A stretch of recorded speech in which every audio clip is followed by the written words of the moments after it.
மூணாம் வீடுன்னு சொல்லக்கூடிய மேஷத்திலிருந்து 10ஆம் வீடான மகரத்தில் இந்த செவ்வாய்ங்கிறவர் உச்சமடைகிறார்.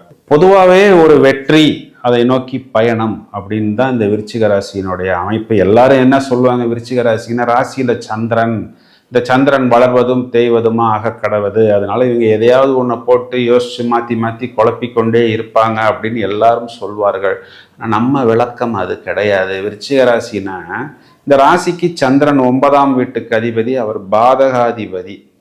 பாதகாதிபதி ராசியில் நீசம் அப்படிங்கிறது கெட்டவன் கெட்டிடில் கெட்டிடும் யோகம் அப்படிங்கிற அமைப்பில் வருகிறது.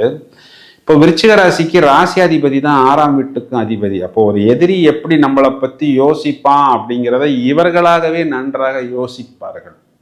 அந்த மாதிரி இவர்கள் யோசிக்கிற நேரம் பார்க்கும் பொழுது ஏதோ ஒன்று புலம்பிக்கிற மாதிரியும் ஒன்று புலம்பிக்கிட்டு இருக்கிற மாதிரியும் இருந்தாலும் பொதுவாக இறுதி வெற்றிங்கிறது விருச்சிக ராசிக்கு வரும். இதுதான் நடைமுறையில் உண்மை. இவர்களுடைய